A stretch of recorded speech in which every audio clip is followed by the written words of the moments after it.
why is it when people decide to go down a path that's different or that's unique, we just start to think they're less capable? Hi, I'm Adam Brown. We're here to record a series of podcasts surrounding apprenticeships in a lot of different disciplines and sectors. And my background is I've worked in apprenticeships for 20 years. I'm working in partnership with Greater Manchester Combined Authority to roll this out to the younger generation to give them more knowledge surrounding apprenticeships. So I'm pleased to say that we're here with Hira today. Hi. Nice to see you. Nice to see you. Thank you for joining us. Thank you for having me. No, not a problem. So, could you explain who you are, what apprenticeship you're doing, who you work for, and what your job is? Yes, so I am doing a level 3 Business Administration Apprenticeship and I work for Rise Up. Rise Up is a youth charity and we support young people aged 16 to 30 to get into jobs.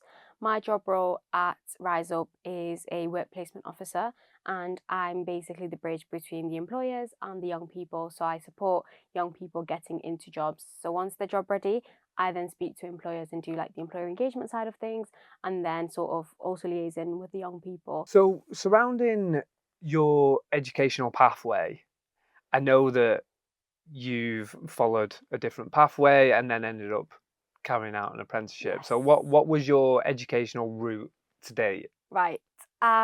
So I started off wanting to become a doctor. Okay. And I thought that's actually what I wanted to do for quite a long time. Yeah.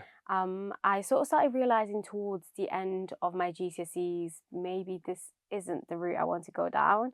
Then I started thinking maybe I'm more of like a hands-on person. And then I sort of said to my parents, I might not want to become a doctor anymore. Okay. And they were sort of a bit like, right, well, what do you want to do then? Then I was like, right, I think I might want to go into something more practical, hands-on. But at the back of my head, I was like, how can I just go from wanting to become a doctor to do an apprenticeship, which I feel like while we're like sort of in schools and colleges, it's sort of seen as like the second best option. Yeah. So it's like if you're not academically smart, then that's the path that you'll go down. And I was like, I don't want to be seen as someone who's not smart enough. So I was like, wait, why should I let that be the defining thing? So then I just sort of said to my parents after my A-levels, like, I don't think I'm going to go to university. So that was another light bomb. First of all, I say medicine, I don't want to do that. Then I'm like, I don't want to go to university. So they were very much like, no, like, you should go to university. Like, what do you mean apprenticeship? But then I was like to them, why is it when people decide to go down a path that's different or that's unique, we just start to think they're less capable than other people?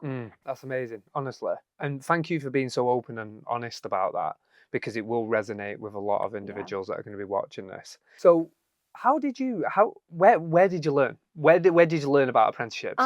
It was a bit random. So it just came to me as I was doing my A-levels. There was nothing wrong with what I was doing. It just wasn't for me. Yeah. And I remember like my brother again came in and he was like, what about a degree apprenticeship? That's where it started off, a degree apprenticeship. Right. So I started applying to degree apprenticeships. Obviously, they're really, really competitive and hard to get into.